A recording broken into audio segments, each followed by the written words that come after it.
family. My family cannot understand why Kay and I will not miss church for them. But we will not. I won't miss church for my mother. I won't miss church for my daughter. And I won't miss church for my granddaughter. I'm sure enough not going to do it for a brother-in-law. I'll just let y'all share that. And if we didn't have church, I'd find one someplace. She knows.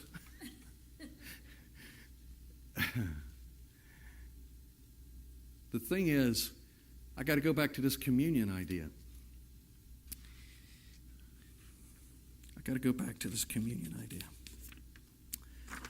Let me just say it's important to remember that if we are joined to Jesus, we cannot join ourselves to anything else. Otherwise, we make ourselves harlots. Verse 30, but if I partake with thanks, why am I evil spoken of for the food over which I give thanks? Therefore, whether you eat or drink or whatever you do, do all to the glory of God. Give no offense either to the Jews or to the Greeks or to the church of God, just as I also please all men in all things, not seeking my own profit, but the profit of many, that they may be saved.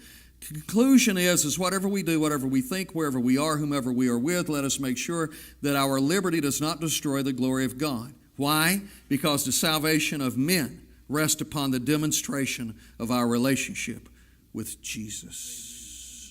The salvation of men rests upon the demonstration of our relationship with Jesus. Paul says, therefore, he will not yield to his own will because he's not looking for his prayers alone to be answered, but for every man and every woman. I'm going to go back to what we started with, because he started this passage off talking about communion. Can you get it in your hearts tonight that when you think about communion, what Jesus is talking about is intimacy between you and him? Communion is not drinking the juice nor eating the wafer. Communion is the two becoming one. I think when that I had a pastor when I was 15 years old, and he was just different than anybody I'd ever been around before. And he stood his ground. He never yielded to anyone. I'm not saying that he was dictatorial. If he was wrong, he would say he was wrong. But he would not let people railroad him because of their opinions or gang up on him or threaten him. And we lived in a part of town where we were not well thought of. I don't know what you all are accustomed to, but the city I lived in, I'm going to put it in a linear fashion. The city wasn't really laid out that way, but you can understand it.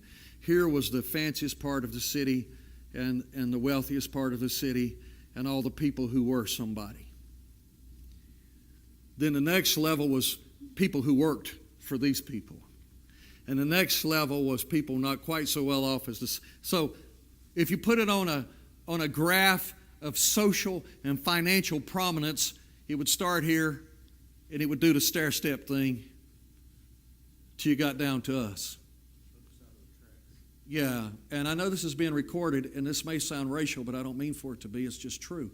And we were the last white neighborhood, and then the next neighborhood was the black neighborhood.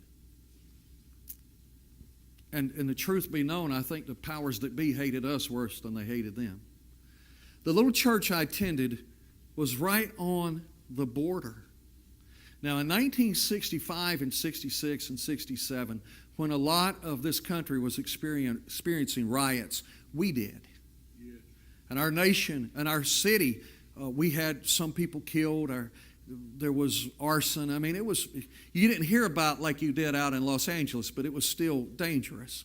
And our church sat right on a dividing line. So one day, after a Sunday service, somebody stood up and started talking about it. And this pastor walked out and he said, "This is the house of Jesus Christ, the house of prayer. And any man or woman who wants to come in here to worship is welcome, no matter where they come from. I never heard a preacher talk like that before. And he said, and anybody that wants to dispute me will have to fight me for it. That was a testimony to me, because all the preachers I had ever seen, the minute some deacon barked, they just went right out. Ooh. And this guy said, no, we're going to do what God says. It don't make any difference how I was raised, how you were raised, what you think is right or wrong, what I think is right or wrong. This is God's house, and we're going to do it God's way. And that let me tell you something. Was my wife in here? No. I went there for a girl. But I know I'm the only person that's probably ever done it. Nobody else has ever gone to church because a girl was there. But after she and I had long parted, I could not pull myself away from that congregation because the man represented the glory of Christ in my eyes. Well, some years later, I got word that he had a brain tumor. And I hadn't seen him. Oh, gracious, I was 50 years old. I hadn't seen him in almost 30 years, 29 years. And I went to see him, and I told him I was a preacher. And he said, Lord, son, I'm dying for a brain tumor. Now he tried to give me a heart attack. He said, I would have laid even odds you'd have never made 30. I said, Pastor Fred, I said, my heart breaks for you. He said, why? If he heals me miraculously, I stay here to be with you. If he heals me perfectly, I go home to be with him. I don't lose. Nothing changed the man. I knew he was a child of the King, and I knew he was a glorified testimony of Jesus Christ. Because whether he was sick or whether he was well, whether he abounded or whether he abased, it didn't make any difference. He was the glorifying testimony of Christ Jesus. And all he did was just strengthen me even more, that somewheres in my life, hopefully, I can represent to some other child what he represented to me. And that's what Paul is talking about in this whole passage. But I just want us, as much as we can, to understand that Jesus is wanting the whole relationship.